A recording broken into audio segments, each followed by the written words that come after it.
올해도 직장인이라면 꼭 챙겨야 할 연말정산이 시작됐습니다.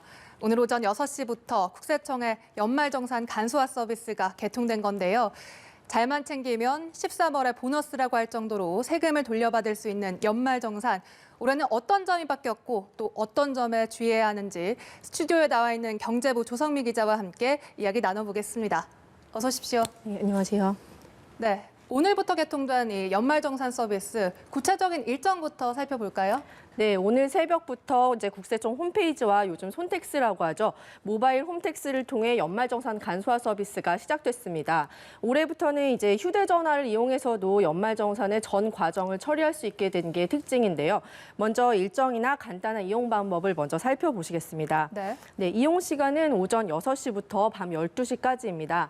주말인 16일과 17일에도 이용하실 수 있고요. 서비스 개통 초기에는 아무래도 내 영수증이나 서류가 제대로 발급됐나 확인해 보시려는 이용자가 몰리기 때문에 25일까지는 연말정산 간소화 서비스와 일부 회사에서 사용하는 편리한 연말정산 서비스가 접속 후 이용 시간 30분이 지나면 자동으로 접속이 종료되게 됩니다. 네. 접속 종료 전에 경고창이 뜨기 때문에 이때 작업 내용을 저장하시고 다시 접속해서 이용하실 수 있습니다.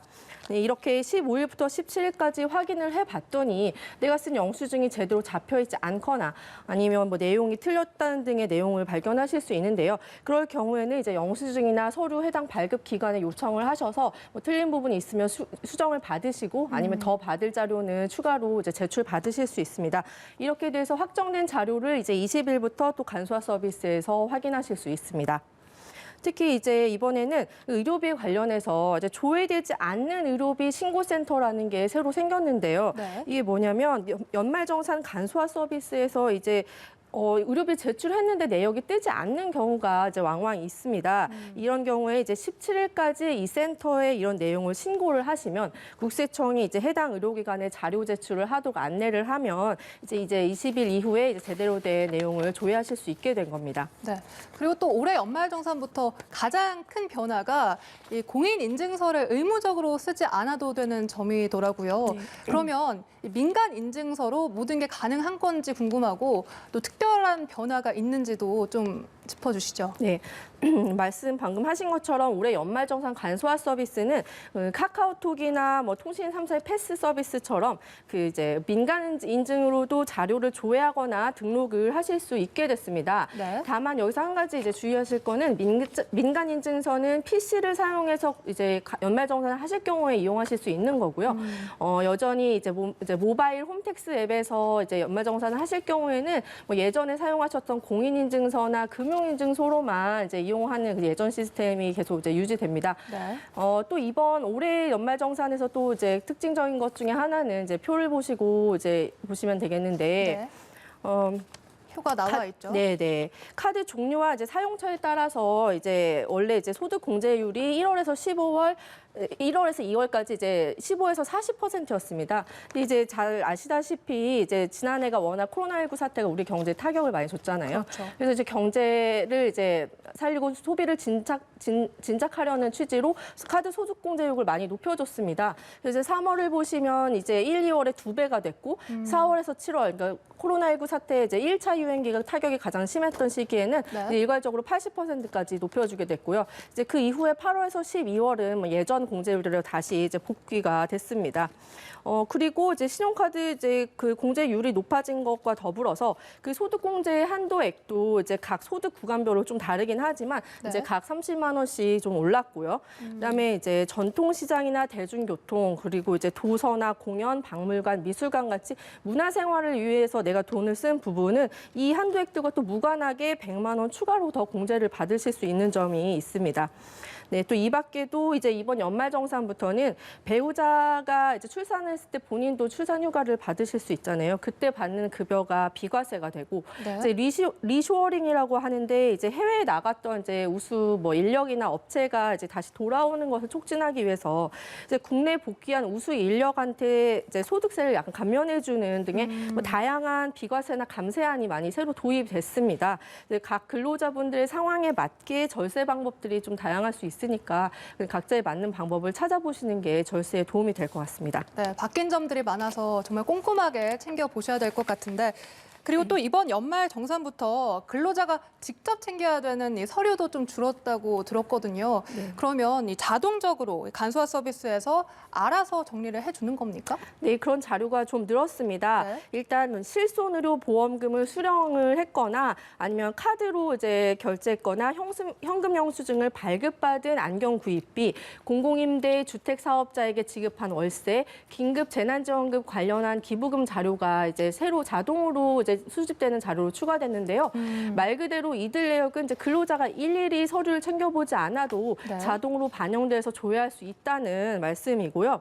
또 여기서 한 가지 주의하실 점이 있는데 실손 의료보험금을 이제 받으셨다면 그거를 의료비에서 공제를 모두를 받으실 수 있는 게 아니라 빼고 공제 신청을 하셔야 됩니다. 네. 또 여기서 또 한 가지 또 좀 헷갈리실 수 있는 부분은 네. 재작년에 의료비를 내시고 올해 실손 보험료를 받으시는 경우가 있으시잖아요. 그렇죠. 이런 경우에는 이제 2019년에 신고하셨던 이제 의료비 공제 내역을 이제 수정해서 신고하셔야 됩니다.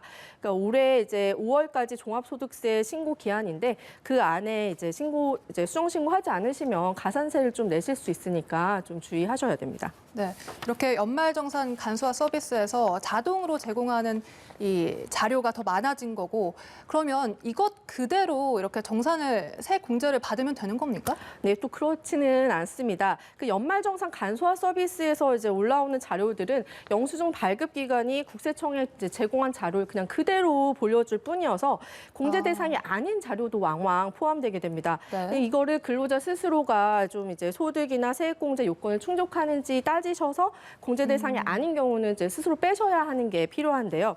뭐 예를 들자면 대표적인 게 아까도 말씀드렸지만 이번 간소화 서비스에는 내가 신용카드로 구입한 안경 구매 내역이 이제 자동으로 포함되게 되는데요.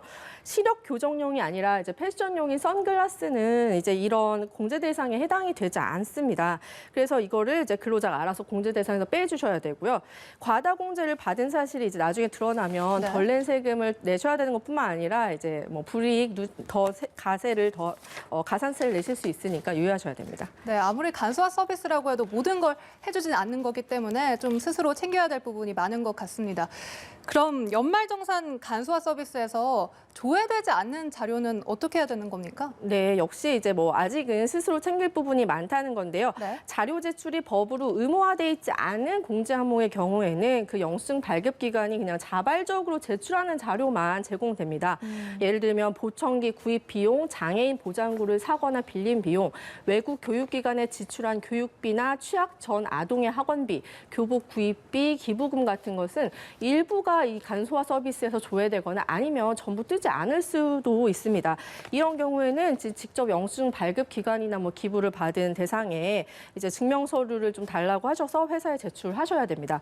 의료기관은 뭐 아까도 언급한 부분인데요. 원래 자료 제출이 의무화된 기관입니다. 근데 이제 종종 이제 여건 미비 등의 이유 때문에 아직도 이제 의료비가 뭐 모든 게 100% 완벽하게 간소화 서비스 뜨지는 않는다는 게 국세청 설명입니다. 그래서 이제 조회되지 않는 의료비 신고센터라는 게 이제 올해부터 만들어진 거고 이제 여기에 신고하셔서 받는 방법이 있는데 그렇게 해도 뜨지 않는 경우가 또 있다고 해요. 그런 경우에는 정말 해당 의료기관에 가서 받으시는 방법이 마지막 수단이 되겠습니다. 네, 의료비나 신용카드 결제액을 그렇다고 전부 세액 공제를 해주는 건 아니잖아요. 어느 정도 이상을 써야만 이 세액 공제 혜택을 받을 수 있는 겁니까? 네, 맞습니다. 의료비는 총 급여액의 3%를 넘어야 되고 신용카드 등을 사용한 것은 자신의 그 총 급여액의 25%를 넘어서야 되는 때만 이제 세액 공제를 해주는데요. 뭐 예를 들어 설명을 드리면 총 급여액이 5천만 원인데 의료비 본인 부담 지출액이 150만 원이다. 이제 이 150만 원이라는 숫자는 그 총 급여액 5천만 원의 3%를 곱한 건데요. 이제 이 150만 원 이하거나 신용카드나 체크카드, 뭐 전통시장이나 문화시설 사용액 등이 총 급여액의 25%, 뭐 1,250만 원 되겠습니다. 네. 이하이면 공제 대상에 이제 아예 들어가지 않기 때문에 이런 경우에까지 영수증을 모을 필요는 없습니다. 그렇군요. 그런데 이제 여기서 또 하나 유념하실 거는 일정 기준을 충족하는 부양가족이 있으면 그분은 이제 인적공제 대상에 올릴 수 있기 때문에 그 부양가족이 사용한 신용카드액이나 뭐 특별 공제 비용은 함께 이제 그 공제 대상에 합산해서 신고하실 수 있습니다. 네, 정말 제대로 공제받자면 여러 가지 신경 쓸 것이 많은 것이 연말 정산인 것 같습니다. 마지막으로 주의해야 할 점들 짚어주신다면요? 네, 누락이 없이 공제를 받아서 세금을 돌려받는 것도 중요하지만 그만큼이나 이제 부당공제로 가산세를 물지 않는 것도 굉장히 중요합니다. 근로자들이 연말정산에서 자주 틀리는 항목으로 국세청이 이제 꼽은 게 네. 우선 소득 금액이 100만 원을 초과한 부양가족은 인적공제 대상에 해당하지가 않습니다. 그런데 이제 부양가족 이런 경우에도 부양가족을 이제 기본공제 대상으로 신고를 하면 이제 안 된다는 건데요. 이 경우 이제 좀 구체적으로 말씀드리다 보면 네. 여기서 말씀드리는 이제 소득 금액 100만 원이라는 거는 그 부양가족의 총 소득 금액이 아니라 이분의 그 총 수입 금액에서 소득 종류에 따라서 정해진 공제액이나 필요 경비를 빼고 나머지 금액을 말하는 좀 다른 개념입니다. 뭐 예를 들어서 지난해 뭐 주가가 많이 상승하면서 네. 뭐 대주주가 아니신 그 개미 투자자분들도 주식 수익 많이 보셨잖아요. 그런 경우에 뭐 많은 수익을 보셨더라도 그 주식 투자 수익은 아직까지는 비과세 소득이거든요. 그러니까 이분의 경우에는 많은 소득을 올린 배우자더라도 부양가족으로 신고를 하실 수 있습니다. 네. 그런데 이제 부모님의 연금 같은 경우는 좀 사정이 다른데요. 공적연금을 한 해 516만 원 이상, 사적연금을 1,200만 원 이상 받는 이제 부모님이 계시면 이런 경우에는 아까 말씀드린 그 소득 금액이 100만 원을 넘는 것으로 산정이 되기 때문에 네. 인적공제를 받으실 수 없습니다.